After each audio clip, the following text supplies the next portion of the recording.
What's good, everybody? Welcome back to a brand new episode of the weirdest and cringiest videos from all over the internet. Without further ado, let's get to the video. Hope you enjoy. Was she protecting her daughter, or was she making a serious mistake? This Tennessee mom's murder case is dividing the internet right now. Let me break it down for you. Kendra Scott was arrested after allegedly shooting and killing a 20-year-old man after finding him hiding under her 13-year-old daughter's bed. Kendra's lawyer called the situation the worst nightmare of any parent of a 13-year-old girl. It all started when her daughter told police that she invited Rodarius Morton over around 1 a.m. When her mother, Kendra, got home, though, she pounded on the door, questioning who was in her home. When Kendra got inside the room, she allegedly found Rodarius hiding under her daughter's bed. According to the daughter's statement to police, Kendra had said in the past that if she sees a boy in the house, I will put a hole in his ass. The written statement says that she chased him outside. The sound of a gunshot alerted neighbors to the situation, with a neighbor later telling police he found her outside holding a gun with Rodarius dead on the floor. She allegedly told the neighbor, "I shot him."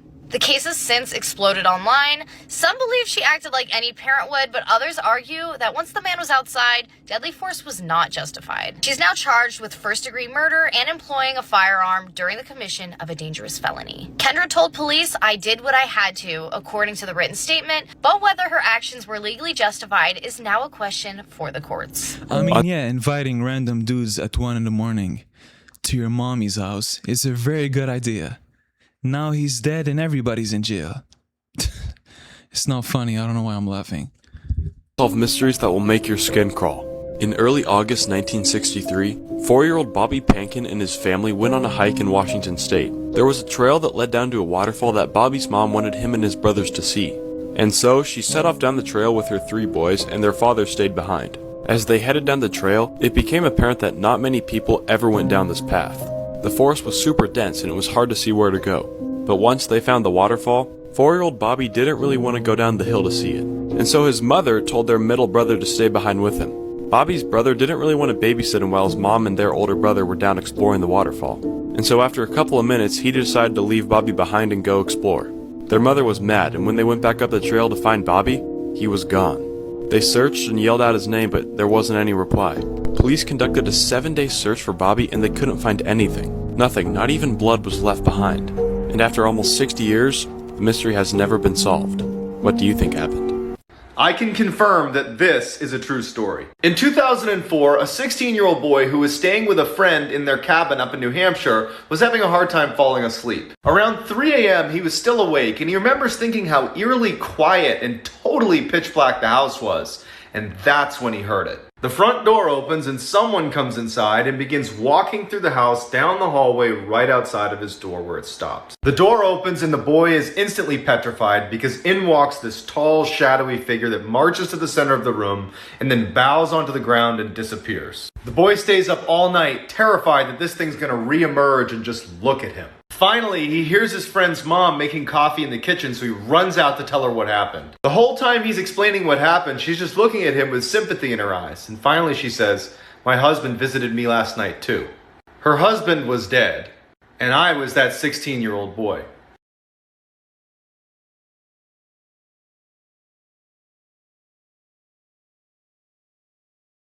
These signs should never be ignored when visiting a cemetery. First, never greet the dead with the word hello.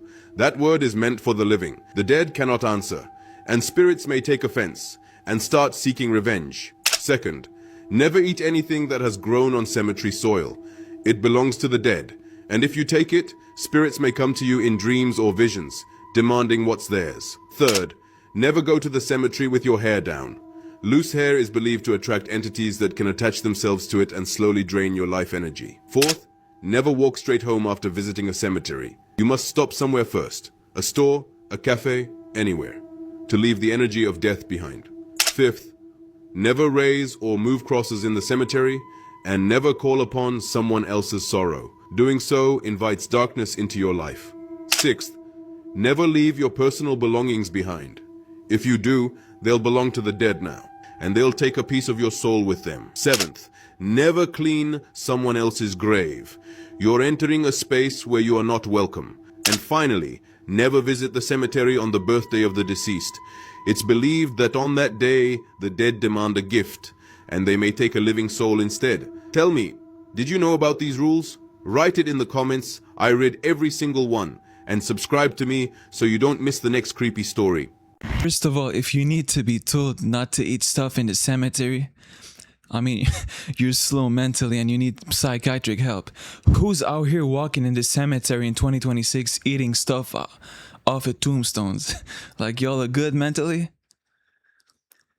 There was something literally in between their marriage, a demon possessing their relationship. This is what happens. Demons are real.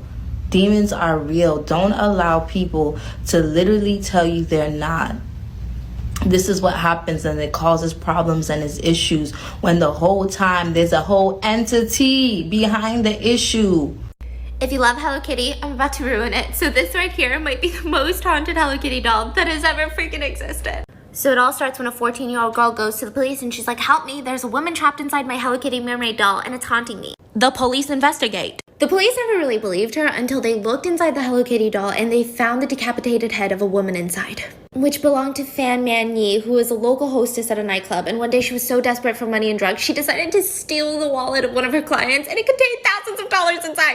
It was this dude's wallet. So he's a 34-year-old, and he and his henchmen decided that he was gonna just kidnap her and pimp her out to make his money back plus interest. But this bozo decides when they kidnap her that, wait a second, we could do something more fun. We could just torture her for the next month until she dies. And remember that 14-year-old girl in the beginning of the story? Yeah, that's his girlfriend. He's 34. So they torture her for a month until she dies. And when she finally does, they decide to chop her up into pieces and cook her on the stove. And they sew her decapitated head into the Hello Kitty doll. And then he gave the doll to his 14-year-old girlfriend. I mean, am I even supposed to comment on this? I mean, there's nothing for me to say. This is like the worst relationship I ever heard of.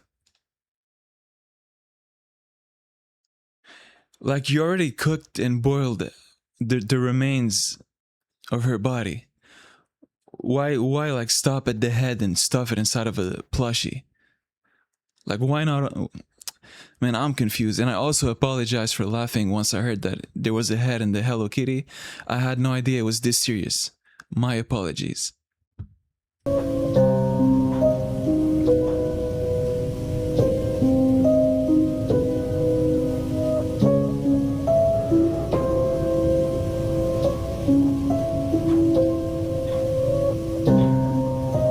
Looks like they dug right into the middle of the earth.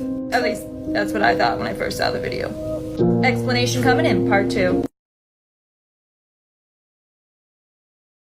The question that has long plagued police is, what do we make of the McGrady tapes? So back in like 2001, at a Blockbuster in McGrady, North Carolina, a car drove by in the parking lot and just dropped a tape outside of the building. So employees saw that and they went outside to get the tape and they were like, who would drop a tape off like that? Until they looked at it and they noticed something was wrong. This was the tape that was recovered from the parking lot and it was completely unlabeled. According to the story, they took it to the back room where they were able to play it back, and this was the footage they found. It is a 40-minute video of a person's face looking under what looks like a bathroom stall, and it's completely silent, like straight uncut 40 minutes of this and the cameraman just breathing heavily while they videotape this. Management turned the tape over to police, and the strangest part is that a search canine signaled that the tape had traces of human decomp on it. To this day, whoever's behind the McGrady tape is a mystery. By the way, I literally just jumped, like, actually. I actually felt the heebie-jeebies. Like, I'm not even trying to act cool for the camera. Like, this is like one of the, like, I'm literally not even looking at my screen right now. This is one of the creepiest things I've ever seen or witnessed. Like, I literally feel nauseous inside. This is creepy.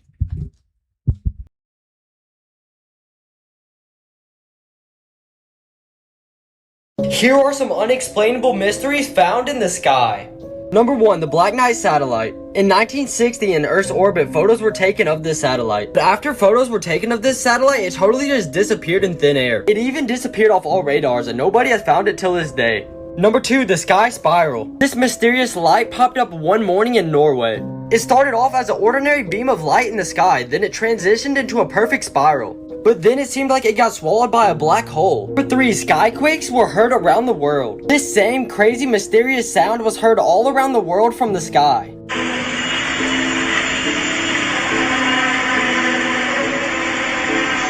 Yeah, and that sound was heard around the world at the same time. Pretty freaky. Wait, do you guys want to hear unlimited unreal stories? Just click the link in my bio. Then click this link right here and download Yarn. Thank me later.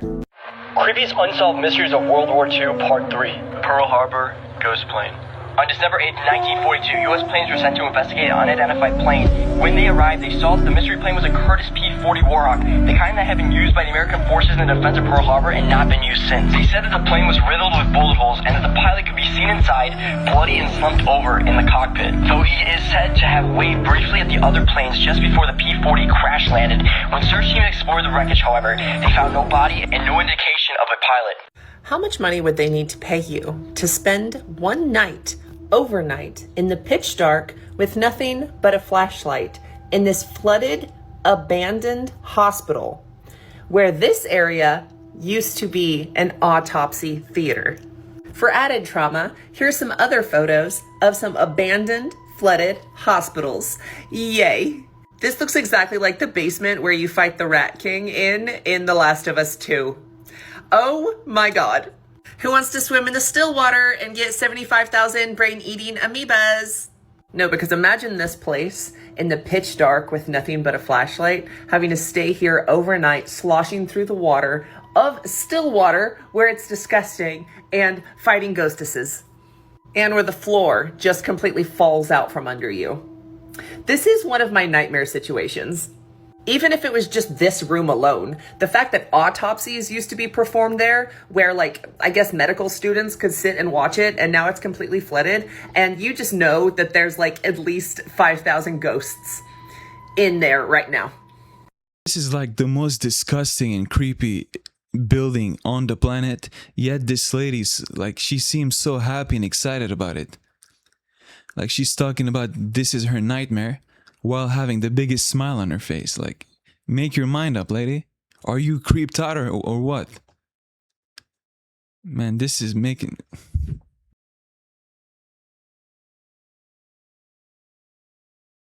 This is why you should always be scared of clowns. In 2004, a babysitter had just sat down to watch TV before the parents got back when she noticed something. In the corner of the room was a large clown statue that, no matter how she positioned herself, seemed like it was staring right at her. As she's looking at it, the father calls to check in on the kids. She tells him everything is fine, and right before they're about to hang up, she says, "Why do you have a huge clown statue in your TV room?" There was silence on the phone, and then the father just says, "We don't own a clown statue."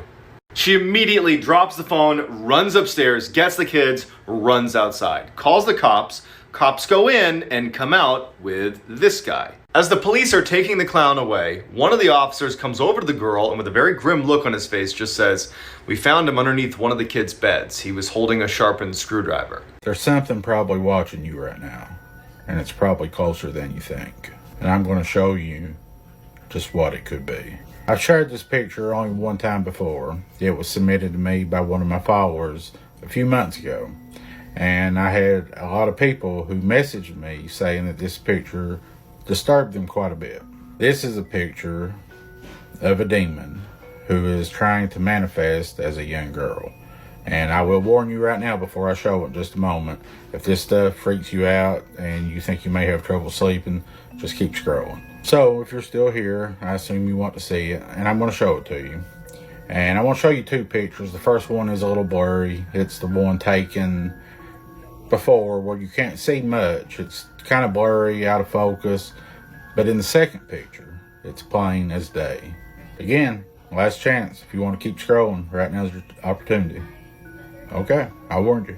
This is the first picture. You honestly can't see much. It's in a bedroom of a house. You can see stuff just lying around. I think there's a closet there. But watch this second picture. You can clearly see in the middle of this picture, in this bedroom, there is what appears to be a little girl.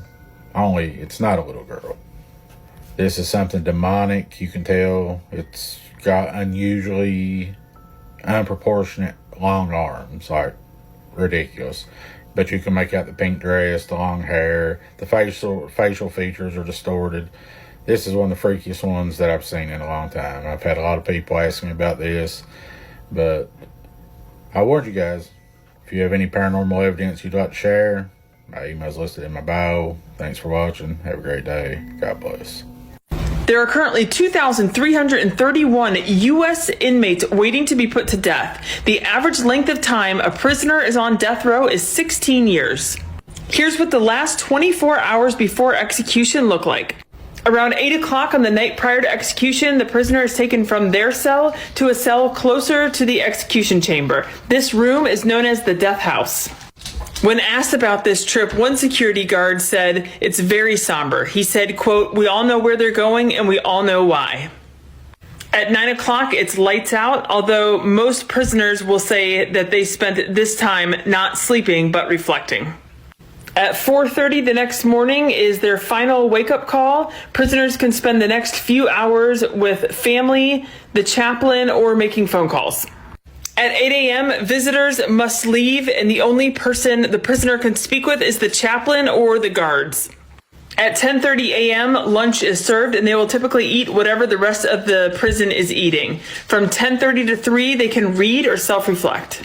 If they're being put to death by electric chair, they'll get their hair shaved at 3 p.m. This allows for the electrical current to pass through their body easily. At 4 p.m. is dinner or their final meal. Some states will allow the prisoner a $15 budget to pick whatever they want. Other states say you're eating whatever the rest of the prison's eating. At 5 p.m., the executioner and the witnesses begin to arrive. Somewhere between 6 and 8 p.m., the prisoner is brought from their cell to the execution chamber. 15 minutes prior, the lethal injection is prepared, and since it's against the code of ethics for a doctor to execute a person, there is a group of people who are trained to execute. Minutes prior, the curtains are open so the witnesses can see into the execution room. 2 minutes prior, the inmate is given an opportunity to say last words, but this varies state to state. In some states like Kentucky, the prisoner is allowed up to 2-minute statement. In other states like Pennsylvania, it has to be a written statement. And in other states, the inmate is given no opportunity to speak. The staff will typically wait 1 minute past the execution time to give the governor, who is the only person allowed to grant clemency, a chance to call if they want to stop the execution. If after 1 minute they have not gotten a call from the governor's office, they move forward with the execution. Anyways, this episode is now officially over. Hope you enjoyed it, and I'll see you in the next one. Peace out.